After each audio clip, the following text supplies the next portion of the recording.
So for today's video nga mga paps ay magpapalit tayo ng langis ni Pinky. Simula kasi dumating kami galing Ginadyawan ngayon lang ako nakapagpalit ng langis ni Pinky.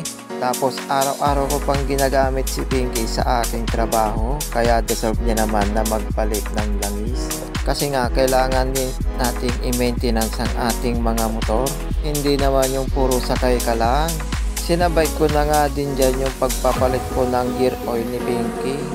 Ang ginagawa ko kasi pag tuwing pangalawang palit ko ng langis, doon na rin ako nagpapalit ng gear oil. Dyan nga sa part na yan ay nag-ang-ang ako dyan kasi nga yung pinagtayaan ko ng langis natapon. Wala palang takip. Habang nagpapatulong ako ng langis sinunod ko naman buksan dito yung sa may pag-i-drainan ng gear oil. Ako na nga nag-change oil sa motor ko kasi nga para makatipid naman tayo at hindi tayo makapag-gastos pa sa labor. Natanggal ko na nga yung tornilyo sa may labasan ng kanyang langis. At nung lumabas nga yung langis maganda pa naman yung kulay niya.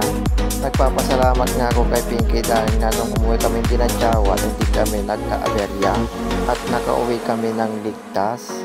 Naghanap na nga ako ng pamunas nang malinisan ko naman yung mga tornilyo ni Pinky. Nang sa ganon bago natin ibalik yung mga tornilyo o mga tinanggal natin malinis.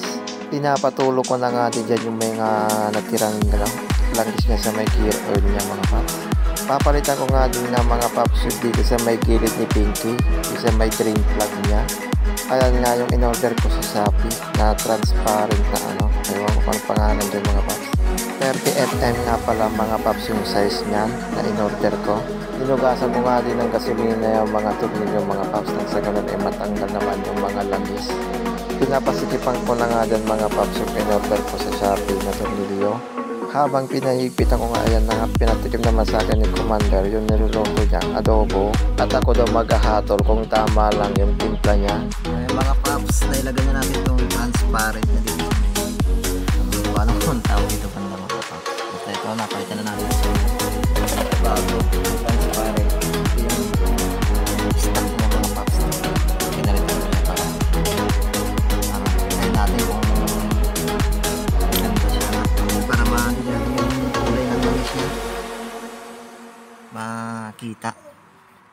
So, tapos na ako nakapagpa ng mga langis niya mga paps, nagpatulo.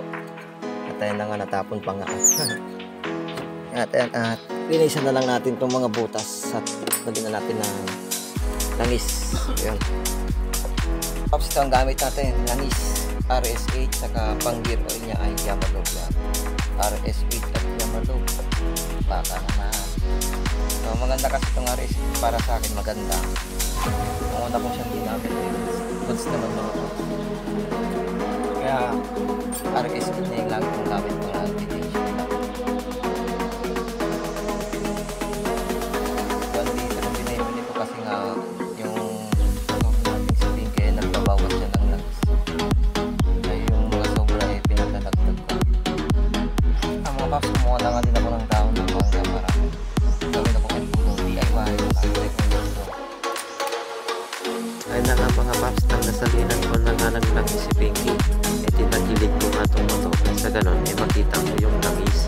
Nagtataka nga ako dyan kung bakit hindi bumababa din yung langis. Dahil siguro hindi pa nga umaanda